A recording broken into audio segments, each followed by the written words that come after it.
2 రోజుల క్రితం Kanchanbagh police sub inspector Krishnakanth గారికి మరి స్థానిక డీసీపీ నుంచి ఒక నోటీస్ అందడం జరిగింది.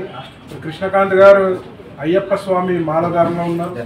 మరి ఆ నోటీసు మెమో ఇవ్వడం జరిగింది. మెమోలో గడ్డాలు పెంచొద్దు, సివిల్ దుస్తులలో మాలధారణ దుస్తులలో రావద్దు, మరి ఒకవేళ మీరు మాలధారణ చేయాలనుకుంటే లీవ్ పెట్టుకో అని చెప్పి సంబంధిత అధికారి మెమో జారీ చేశారు.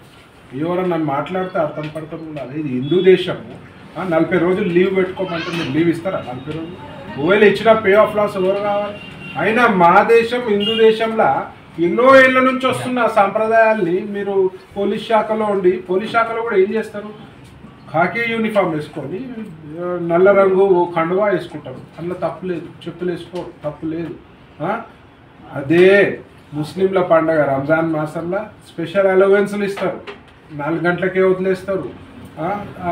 నమాజ్ చదవడానికి 5 పూటల పర్మిషన్ ఇస్తారు. మరి హిందువుల పండుగలకు వచ్చే వరకే మరి ఎందుకు ఈ వత్తాసని నేను అడుగుతున్నాను. ఈ డిఫరెన్షియేట్ ఎందుకు చేస్తుంది? మరి హిందువులందరూ కూడా మరి అయ్యప్ప స్వాములు కానీ హిందువులందరూ కానీ మరి రోడ్డు మీదకి వస్తే మాత్రం పరిస్థితులు దారుణంగా ఉంటాయి. మరి ముఖ్యంగా పోలీస్ శాఖ లా అండ్ ఆర్డర్ కంట్రోల్ చేయాల్సిన పోలీస్ శాఖలో ఇట్లాంటి తప్పిదాలు జరిగితే మాత్రం ఏ హిందూ సంఘాలు కూడా ఊరుకునే పరిస్థితి ఉండదు. ముఖ్యంగా రేవంత్ రెడ్డి గారికి ఒకటే చెప్తున్నా, హోంశాఖ మీ దగ్గరనే పెట్టుకుర్రు, దాచుకొని భద్రంగా పెట్టుకుర్రు. మరి హోంశాఖ ఆధ్వర్యంలో జరగాల్సిన మీటింగ్లలో ఏం జరగాలి, ఏం చెప్పాలి, హిందువుల మనోభావాలను కించపరచుకుంటా పోలీసులు ఎట్లా వ్యవహరించాలి అనేది మీకు చెప్పలేదా? మరి మీరు నేర్చుకోలేదా?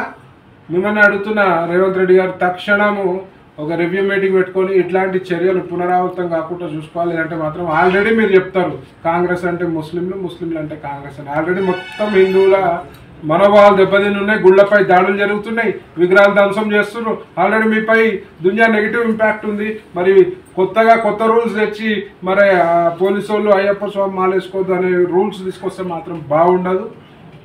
అందరూ కూడా మరి రోడ్డుపైకి వస్తే మాత్రం మీ ప్రభుత్వం తీరు మాత్రం తీవ్రంగా నిరసనిస్తారని చెప్పి ఈ హిందూ సమాజంలో మీరు హిందూ ద్రోహిగా మిగలొద్దని చెప్పి మనస్ఫూర్తిగా కోరుకుంటున్నాను. జై శ్రీరామ్.